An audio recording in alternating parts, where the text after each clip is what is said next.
Graça e a paz, queridos. Queridos, hoje eu quero falar uma coisa para você. Você não vai ser arrebatado antes da grande tribulação. Hoje nós vamos falar um pouco sobre arrebatamento. O arrebatamento, ele somente irá ocorrer após a grande tribulação. O que é o arrebatamento? O arrebatamento é o nosso encontro com o Senhor nos ares. Nós nos encontraremos com Ele nos ares e nisso teremos os nossos corpos transformados, teremos corpos glorificados. Isso é o arrebatamento. E quando acontece o arrebatamento? Primeira coisa, eu quero convidar você a abrir em Mateus capítulo de número 24. É um dos textos básicos para a gente entender isso. Querido, todos aqueles que acreditam no arrebatamento antes da grande tribulação, eles vão acreditar que a segunda vinda de Jesus vai ser feita em duas etapas. Todavia, não existe na Bíblia nenhuma descrição, nenhuma base bíblica para um arrebatamento antes da grande tribulação. Nenhum momento da Bíblia fala de duas voltas do Senhor, muito pelo contrário, fala do único retorno dele. Essa teoria do arrebatamento antes da grande tribulação só surge por meados de 1800, através de uma menina, Margaret MacDonald. Ela teve revelações pessoais e nisso John Nelson Darby, ele faz toda a sua teoria baseada nas revelações dela, e ele induz que o arrebatamento seria antes da grande tribulação. Por que ficou tão difundida essa ideia? Porque por muitos anos a igreja ficou com essa ideia de um arrebatamento antes da grande tribulação, porque Scofield fez a primeira Bíblia com comentários bíblicos, uma Bíblia de estudo, e nisso ele baseou-se a sua Bíblia nos comentários do Darby e dessa revelação da Margaret MacDonald. Mas entenda algo, querido, nunca na história da igreja pensavam num arrebatamento antes da grande tribulação, só foi surgir em 1800, então muito cuidado. Ainda que um anjo ou uma visão venha e traga algo novo que seja nato, nós temos que ficar com a Bíblia. Então nós vamos na palavra de Deus hoje mostrar para você porque você passará pela grande tribulação, e o arrebatamento é somente após a grande tribulação. Primeiro ponto, Mateus capítulo de número 24, quando Jesus está falando sobre o fim, sobre os últimos dias. Olha o que fala o versículo de número 29. Imediatamente após a tribulação daqueles dias, o sol escurecerá e a lua não dará a sua luz, as estrelas cairão do céu e os poderes celestes serão abalados. Então aparecerá no céu o sinal do Filho do Homem, e todas as nações da terra se lamentarão e verão o Filho do Homem vindo nas nuvens do céu com poder e grande glória. Ele enviará os seus anjos com um grande som de trombetas, e esses reunirão seus eleitos dos quatro ventos, de uma a outra extremidade dos céus. Olha só, nesse texto já é muito claro quando vai acontecer o arrebatamento, quando que Jesus vai vir e vai nos reunir com Ele, imediatamente após a grande tribulação. Querido, grave uma coisa, não existe um arrebatamento secreto. Muito pelo contrário, sempre que a Bíblia vai estar descrevendo a vida do Senhor, ela nunca vai ser em secreto. Muito pelo contrário, é com som do quê? De trombetas, com poder, com grande glória. É magnífico, é um evento glorioso, é a nossa bendita esperança. Paulo vai falar ali na carta de Tito, fala assim que é a gloriosa manifestação do Senhor. Como ser secreto se todos verão? Então toda essa base que às vezes você tem do filme Deixados para Trás está errado, querido. Não é bíblico isso. Abra outro texto comigo, 1 Tessalonicenses capítulo de número 4. 1 Tessalonicenses capítulo 4 fala bem assim, versículo de número 16.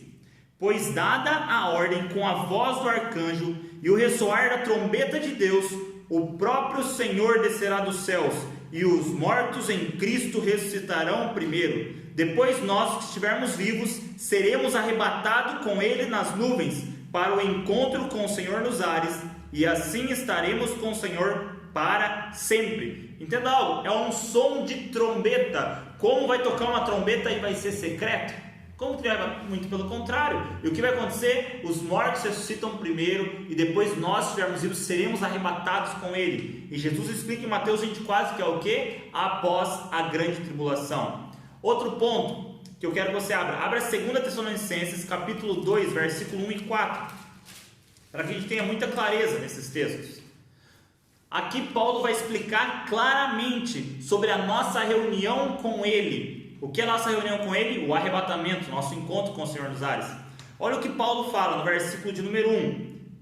2 Tessalonicenses, capítulo 2, versículo de número 1. Irmãos, quanto à vinda de nosso Senhor Jesus Cristo e a nossa reunião com Ele, arrebatamento, rogamos a vocês que não se deixem abalar nem alarmar tão facilmente, quer por profecia, quer por palavra, quer por carta, supostamente vinda de nós, como se o dia do Senhor já tivesse chegado.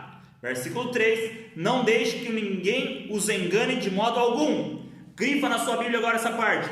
Antes daquele dia virá a apostasia, e então será revelado o homem do pecado, o filho da perdição. Esse se opõe e se exalta acima de tudo que se chama Deus ou é objeto de adoração, chegando até a assentar-se no santuário de Deus, proclamando que Ele mesmo é Deus. Querido, o que tem que acontecer então para que ocorra o arrebatamento? Paulo deixa muito claro.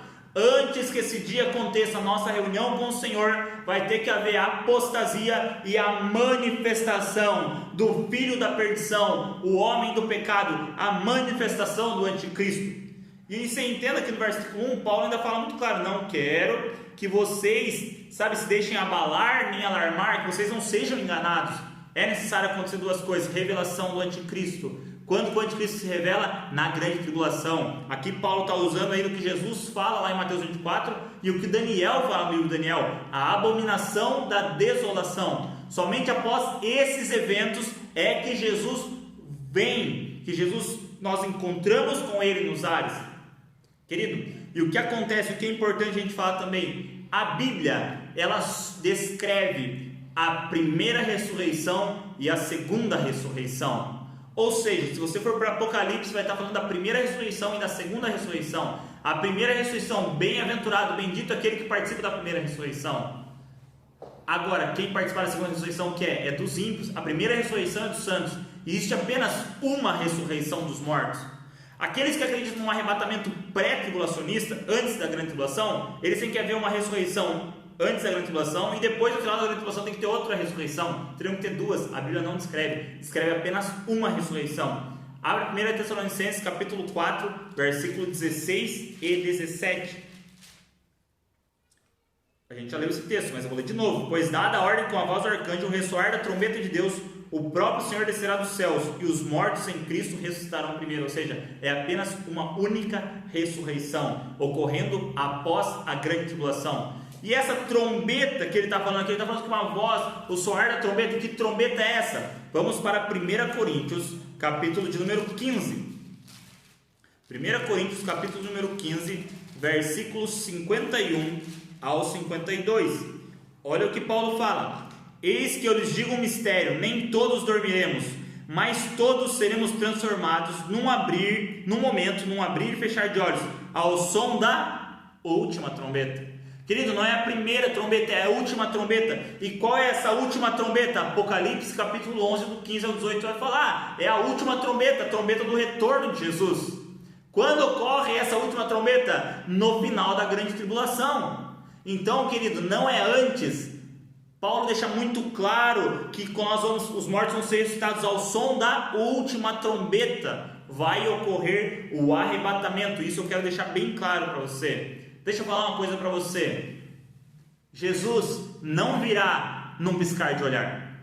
Muitos têm a ideia que Jesus vai vir como se você piscasse os seus olhos, Jesus vem. Não é assim que Jesus vem. Não existe base bíblica para isso. Jesus ele virá num piscar de olhar. Não vem. O que acontece num piscar de olhar? Vamos ler de novo esse texto que acabamos de meditar. 1 Coríntios capítulo 15, versículo 51. Eis que eu lhes digo um mistério, nem todos dormiremos, mas todos seremos transformados num abrir e fechar de olhos, ao som da última trombeta. O que acontece que vai ser num piscar de olhar é os nossos corpos glorificados, os nossos corpos serem transformados, tudo que é corruptível ser revestido de incorruptibilidade. Então, querido, não é Jesus que vem no piscar de olhar, muito pelo contrário, é os nossos corpos que serão glorificados, como num piscar de olhar. Então veja, medite na palavra e tenha essa plena consciência. Volte para Mateus capítulo 24. Outra coisa que a gente ouvia muito: Jesus vai vir como relâmpago. Qual a característica que você sempre imaginou? Jesus vem como um relâmpago, Jesus vem rápido como um relâmpago. Não é isso que a Bíblia diz, querido. Vamos lá em Mateus capítulo 24, versículo de número 27. Porque assim como o relâmpago sai do Oriente e se mostra no Ocidente, assim será a vinda do Filho do Homem. Ou seja, a vinda do Senhor é como relâmpago, não no sentido de velocidade, mas sim de visibilidade. Assim como o relâmpago ele vai do Oriente, ele se mostra ao Ocidente, assim será. Querido, entenda algo: a vinda do Senhor Jesus será visível a todo o olho, todo homem verá. Vai Apocalipse capítulo 1. Então é visível como relâmpago, não é rápido como relâmpago, é visível como relâmpago. Olha o que Apocalipse capítulo 1, versículo de número 7 fala: eis que ele vem com as nuvens, e todo olho o verá, até mesmo aqueles que o transpassaram, e todos os povos da terra se lamentarão por causa dele. Assim será. Amém. Como ser secreto, querido, se todo olho verá? Todas as nações vão ver, ele é visível como relâmpago. Todas as nações vão ver Jesus vindo nas nuvens, reunindo o seu povo, o arrebatamento dos seus santos. Então não existe base bíblica para um arrebatamento secreto. Vamos lá para Mateus capítulo 24, onde traz muita confusão. É quando fala que será como os dias de Noé. Mas o que Jesus está falando nesse texto é muito importante você ler. Vamos a Mateus 24, versículo 36. Quanto ao dia e a hora ninguém sabe, nem os anjos dos céus, nem o Filho, senão somente o Pai. Como foi nos dias de Noé, assim também será na vinda do Filho do Homem. Pois nos dias anteriores ao dilúvio, o povo vivia comendo e bebendo, casando-se e dando-se em casamento, até o dia em que Noé entrou na arca, e eles nada perceberam, até que veio o dilúvio e os levou a todos. Assim acontecerá na vinda do Filho do Homem. 2 homens estarão no campo, um será levado e o outro deixado. 2 mulheres estarão trabalhando no moinho, uma será levada e a outra deixada. Querido, quem você sempre quis ser nisso? Todo mundo queria ser, eu quero ser aquele que é levado, você vai ser deixado para trás. Meu irmão, mas o que Jesus está falando aqui? Quem se deu mal nos dias de Noé? Foi quem ficou ou foi quem foi levado? Quem se deu mal nos dias de Noé foi quem foi levado pelo juízo. Leia de novo o versículo 39. E eles nada perceberam, até que veio o dilúvio e os levou a todos. Então a grande característica não é o ser levado pelos juízos do fim dos tempos. Muito pelo contrário, a grande característica é o que? Eu permanecer, eu ser deixado. Quem se deu bem no dilúvio foi Noé, que permaneceu. Noé construiu uma estrutura capaz para suportar as tempestades que estavam vindo, e ele permaneceu para quê? Para reconstruir todo mundo depois. Esse é o grande papel que vai acontecer com a gente. Vamos ser arrebatados, recebemos corpos glorificados e voltamos com Cristo para a terra, para que seja estabelecido o reino de Cristo, o reino milenar. Então, querido, nós queremos ser aqueles que vão ser deixados. Então, já vimos, não existe algo secreto. Como os dias de Noé, muitas vezes a gente lê errado. Jesus está falando dos dias de Noé, você vai ler e vai querer outra coisa. Ele explica claramente no versículo 39, quem se dá mal é quem é levado. Então nós queremos ser deixados para trás. Olha como alguns filmes, eles manipularam e eles discipularam a igreja durante muito tempo. São dias de voltarmos para as Escrituras. Outro ponto também que traz confusão é: Jesus vai vir como ladrão. Existem muitos textos na Bíblia que falam Jesus vai vir como ladrão, mas vamos para 1 Tessalonicenses capítulo 5, versículo 1 ao 8.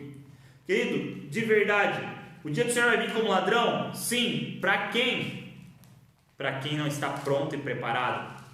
Vai em 1 Tessalonicenses capítulo de número 5, versículo de número 1 ao... versículo de número 1 até o 6. Irmãos, quanto aos tempos e épocas, não precisamos escrever-lhes, pois vocês mesmos sabem perfeitamente que o dia do Senhor virá como ladrão à noite. Paulo está falando ali como ladrão? Sim. Olha o versículo 3: quando disserem paz e segurança, a destruição virá sobre eles de repente, como as dores de parto à mulher grávida, e de modo nenhum escaparão. Versículo 4, grifa aí na sua Bíblia: mas vocês, irmãos, não estão nas trevas, para que esse dia os surpreenda como ladrão. Vocês todos são filhos da luz, filhos do dia, não somos da noite nem das trevas. Marque isso para você, querido: o dia do Senhor vem como ladrão para aqueles que não se prepararam, para aqueles que não estão nas trevas. Mas para mim, para você, o dia do Senhor não me surpreenderá como ladrão. Por quê? Porque eu estou aguardando o meu noivo. Então nós não vamos ser surpreendidos como ladrão. Isso não vai ocorrer, querido. Por quê? Porque eu não estou nas trevas. Para aqueles que estão em trevas, sim, vai ser como ladrão. Mas para mim, que faço parte da igreja do Senhor, para nós que estamos na luz de Cristo, querido, esse dia não vai te pegar como um ladrão, ok? Então, algumas características que a gente às vezes traz, é muito importante. Leia os textos bíblicos. A gente falou muito dos textos bíblicos. Leia todos esses textos que eu estou falando. Consulte a palavra de Deus. Aqui ninguém é dono da verdade, mas a gente quer, na luz das Escrituras, trazer uma clareza muito grande para cada um de vocês. Só para a gente resumir: o arrebatamento não é secreto, não existe nenhuma base bíblica para ser secreto, muito pelo contrário, é o som de trombetas, é anjos, Jesus vindo nas nuvens, todas as nações verão. Outro ponto: ele não vem com um piscar de olhar. Jesus não vem com um piscar de olhar, querido. Por favor, a gente leu 1 Coríntios 15. O que é piscar de olhar? A transformação do meu corpo. Outra coisa: o arrebatamento ocorre somente após a grande tribulação. Mateus 24 fala isso. A gente leu em Tessalonicenses que é necessário acontecer o quê? Vir o quê? O anticristo e a apostasia. Sem que isso ocorra, não acontece a nossa reunião com o Senhor, o arrebatamento. Outra coisa também, é somente na última trombeta que o arrebatamento acontece, e para a igreja o arrebatamento não vem como o ladrão. Querido, prepare o seu coração para os dias que estão vindo. São dias de nós prepararmos para tudo que vai acontecer na terra, nos prepararmos para viver e morrer por Cristo, para dar a nossa vida por Cristo, porque no final da grande tribulação nós vamos ver o Filho do Homem vindo nas nuvens, e então vamos se encontrar com Ele. Entenda algo: a vinda do Senhor não é secreta, muito pelo contrário, ela é gloriosa. Vai ser poderosa a vinda do Senhor, o nosso arrebatamento com Ele. Todas as nações verão esse glorioso e grande dia. Grande e terrível dia. Grande para aqueles que estão preparados e terrível para aqueles que não se prepararam. Que Deus te abençoe.